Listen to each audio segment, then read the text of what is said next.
Miji no osio. The daggers are drawn in Kiриnyaga's race for governor.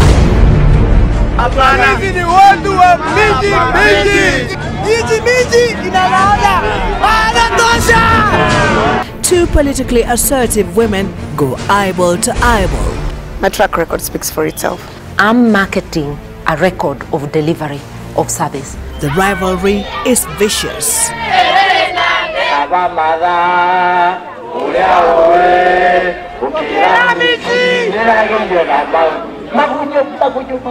A lot of the voters are young people and they want movement faster. I haven't come to market myself as a youth. And you're not a youth either. I mean, she started politics, I think, when I was in primary or something like that.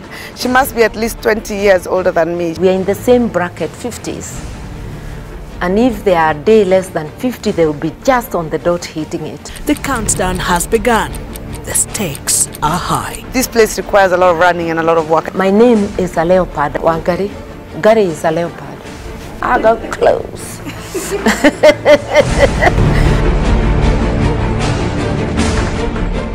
The impact of the clash of the two Iron Ladies is reverberating across Kirinyaga County as the fight for the vote enters the home stretch.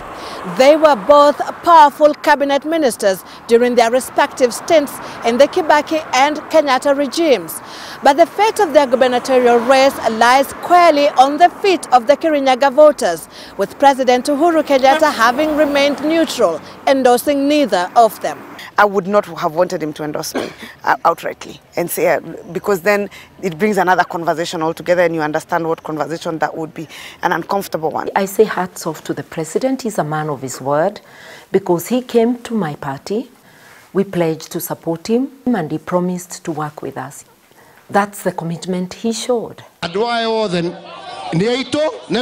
I'm actually very glad that he didn't, because if I won, you would have said I won because he endorsed.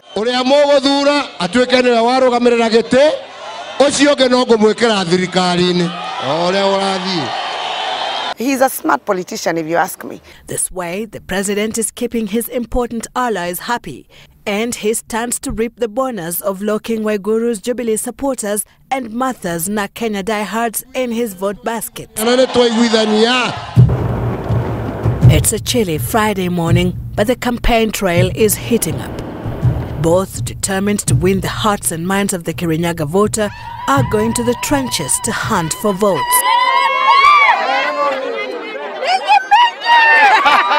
Campaigns actually won with a connection. You have to have a connection with the people. Campaign is what I do best, so I'm doing it and enjoying it too. It's a face-off between a lawyer-turned-politician and a technocrat also-turned-politician, a seasoned party leader versus a political novice. The results might go to the person who is going to be so much intensive in her campaign. As at now, they stand on the same footing. They have both picked nicknames along the grueling campaign trail. Waiguru, now popular as Minji, Kikuyu for peace, while Ndengu Swahili for green grams is largely used by opponents to refer to Karua. Her supporters, however, call her Maua, Swahili for flower in reference to her party symbol.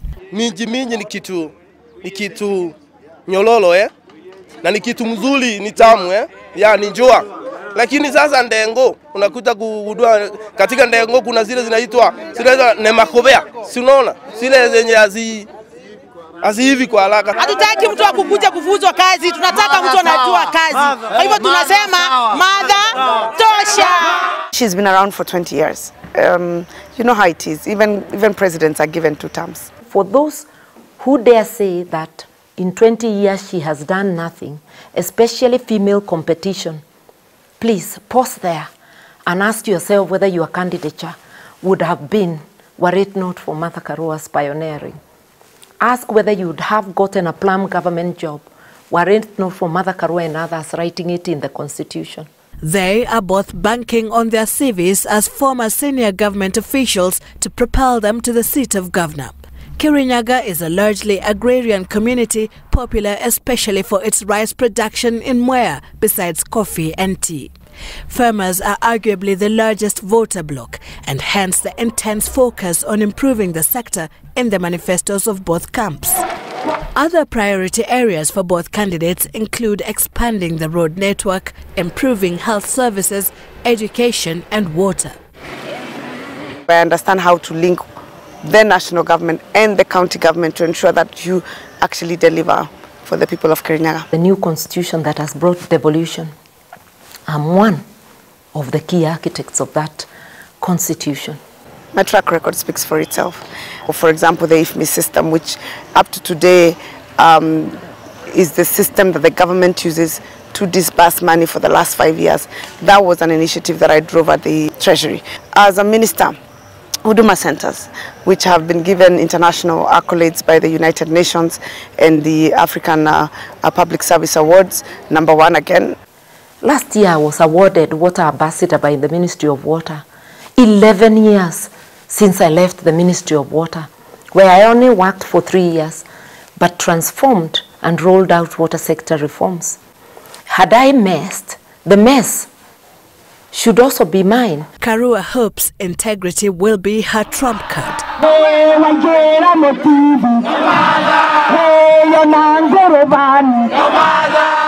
You can't be wrong with me.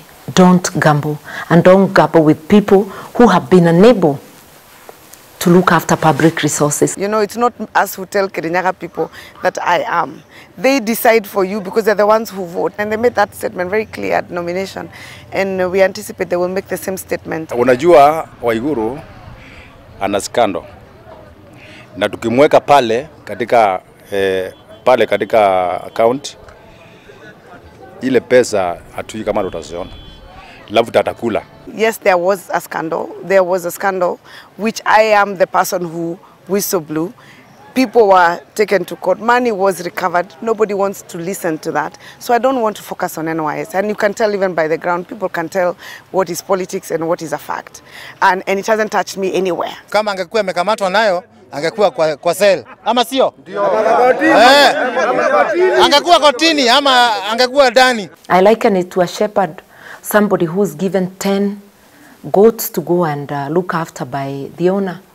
If you come back from the pasture with only 8, and you don't even seem to know there are 8, it's only when the owner counts that you learn there are 8, and you start saying, oh, it's not me. Maybe it's not you, but did you go to sleep in the pasture? Martha has BAT, Southern Gariama scandals on the allocation of land. Tell us, why under your watch there is massive looting? Not an attempt, massive, systemic.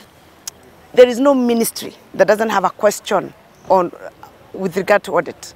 Not a single ministry. Even I don't even think there's a single department, let me put it that way, that wouldn't get an audit query. I've been responsible for the Ministry of Water, Ministry of Justice, and I've been a patron of my CDF.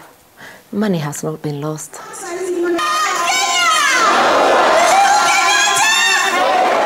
People were really shocked when you ditched the opposition to join President Uhuru's government, which you had harshly criticized for corruption. Now you join his camp. There was corruption even in the opposition.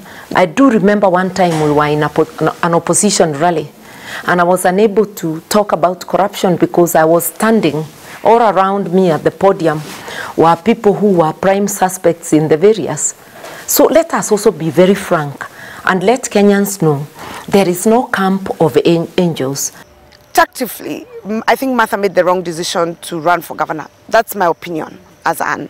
That time she ran for presidential, Kirinyagans had actually requested her to run for a governor seat, and she turned it down. Tulikuja kugundua Martha alikuwa anataka kudivide kula sawa Kikuyu. Uhuru Kenyatta akose kula. Na hiyo tawara tunaye kutoka kwa Kibaki mpaka hapa bana Uhuru ni Martha, kwa sababu uongozi ulikuwa unaenda na Laila. Martha Karua would be described as the only man in Kibaki's camp during that hotly contested election in 2007. Kibaki would retain the presidency but under a coalition government. But analyst Mwenda Njiru reckons national profiles may not necessarily translate to county votes. Politics is local.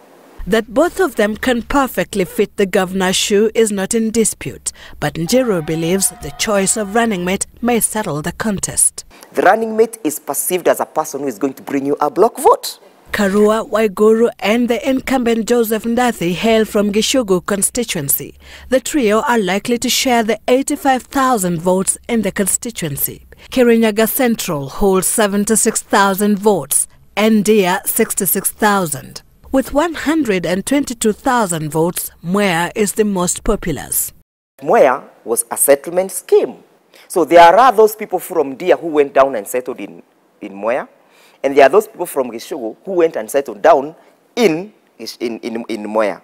That means the Gishugu vote in Mwea will also be divided among the three. The one who appeals to the Ndia voter residing in Mwea as well as in Ndia is then likely to carry the day. Waiguru's running mate is that one person who comes from Gishugu, settling in Mwea. Martha's running mate, Honorable Gitari Gashoki, is a Ndia person and who is the current member of parliament.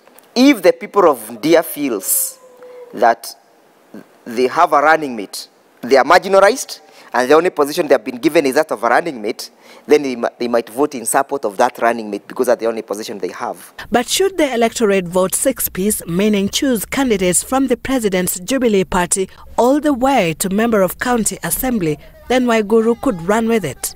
Analysts, however, reckon that the 2022 Mount Kenya succession politics may also come into play in this election.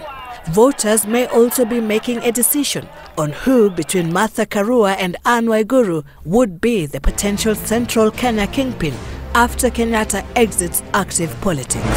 Sylvia Chebet, Citizen TV, Kirinyaga County.